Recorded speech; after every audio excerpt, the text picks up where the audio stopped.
Well, I'm sitting in traffic here, so I wanted to give you an edition of the Reluctant Landlord. So one of the things that my wife and I do is we are landlords. We have a small amount of investment property. Some we purchased, some that was given to us, and one of those is residential. So I would say my experience has not been very good with that. And when I say not good, I mean the money's been okay. Let me go back and tell you. So we purchased it with a home equity loan or home equity line of credit. So we purchased it that way. I also had a little bit of money I put down, fixed it up, spent about 10 grand fixing it up, purchased it for 45 and spent about 10 grand fixing it up. So I've had it rented now. I've had it for a total of 3 years. The first tenants abandoned it after the I guess somewhere around the 10th or 11th month. So they left. They left me with a cat and a dog in the backyard, cat in the house, which is a kitten. They were not supposed to have either one of those.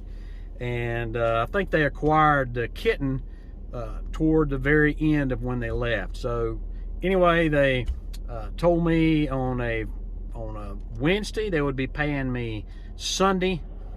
Friday they skipped town, left, packed up everything and left except for the animals.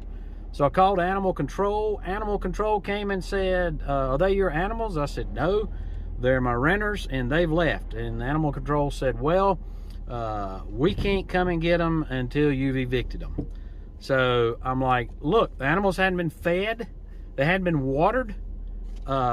It's gonna take 60 days to get them evicted out here. Meanwhile, the animals will be dead. So it didn't matter to animal control. So they said that their hands were tied. Wonderful. So basically, I text them because most of my my renters so far have been, I've communicated mostly by text. And so I texted them and said, hey, the place is a wreck. You owe me such and such amount of money for leaving per the contract. So I'll forego all that if you just come get your freaking animals. In the meanwhile, I had to take care of the animals. So, what I should have done is just take them to the pound myself, but I'm sure that would have been illegal. So I had to feed and water the cat, keep the litter box, keep it inside, keep the litter box cleaned out so that the cat wouldn't pee everywhere in the house and make a mess later. And then, of course, keep the dog watered and fed anyway. And when they would go out of town, I would have to go over there and keep the dog watered and fed anyway because they were just such sorry renters. But in any case, that's what occurred with that. So now I have got a renter that will not pay the bills. So different situation. I've got a case now where the renter that I have, she's been renting for, be 2 years, releases up January 31st, be 2 years then. So the first year that she rented from me, she had a female partner. They were married. I assume you call one wife, one husband. I'm not sure what the correct terminology is. Anyway, they were a gay couple. So first year that they lived there, or really the first 10 months, they were always late, habitually late, but they did eventually come up and pay their bills, and they paid the late fees along with it. So I'm fine. I was fine with that. They were typically paying by the 15th. Sometimes they would make partial payments and drag it out to the 20th, but I would get paid plus my late fees. So I was making bank on the late fees, and as long as they paid, that was fine. And then on sometime in November, their lease was up in the end of January the following year. So sometime in November, they got into a fight.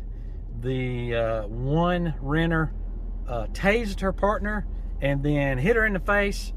Her partner had broken into the house. She'd already thrown her out of the house. She'd broke into the house. Not a lot of damage, just broke a storm window because they had their other window was unlocked. So she broke the storm window, got in, and so the one renter called me up and said that the other renter, her husband or wife or whatever they were, was she wanted her out of the house. Had to get there out of the house. And she was tearing stuff up, and they had gotten in a fight, yada, yada, yada. I told her, I said, you need to call the cops to come and get her out of the house. I can't do that. And the one that was in the wrong that had broke in was not on the lease anyway. So, and I told her that. I said, all you got to do is call the cops and say she's trespassing. Her name's not on the lease. So I went ahead and went over there at like 11 o'clock at night, and the police had already showed up. The other girl had already left. And so the primary renter, whose name was on the lease, she was there, and she had run her off. I told her to go take out a 50B, which in North Carolina, 50B is a domestic violence restraining order. One of the cops, who was a millennial, and they all look like babies now, they're so young compared to me, he goes, oh no, it has to be a husband or a wife to take out a 50B. And I'm like, I looked at her, I said, y'all still married, right? She goes, yeah. I said, okay, why can't you take out 50B? And then the cop goes, oh, well, okay, if they're married, you can.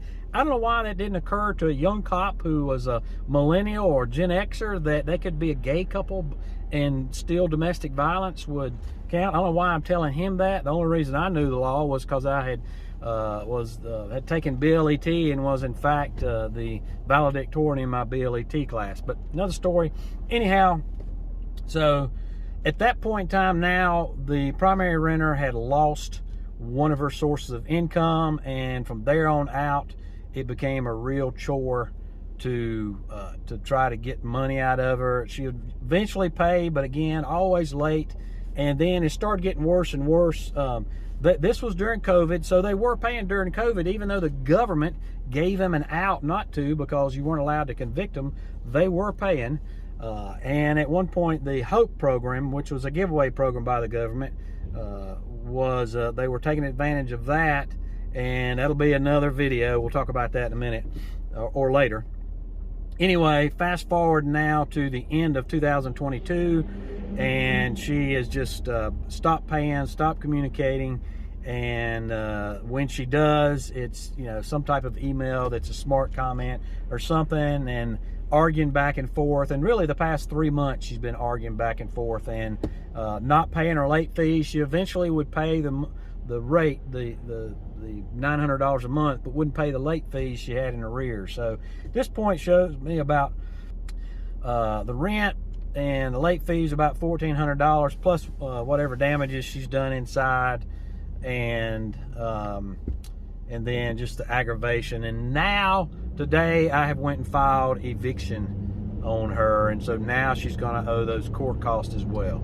So it's been a real pain in the butt to get to this point, and I will talk further in the next video more about the eviction process and how it is here in North Carolina, and probably similar wherever you are.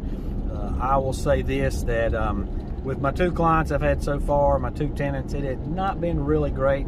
Money's been okay, but it's still such a pain in the butt to deal with it. I don't have that much, so I'm not turning it over to a property management people, just because they take 10% right off the top, and so I'm not paying them the $100 plus a service fee. So I'm not going to pay them the $100 a month, plus if they send somebody over there to fix something. I have had to send some people over there that I know that I'm not going to have to pay their service charge, which their people would be more, plus a percentage. I'm sure they would mark that up. So don't have enough property to do that, so I'm left one to fool with all this junk, whatever I have.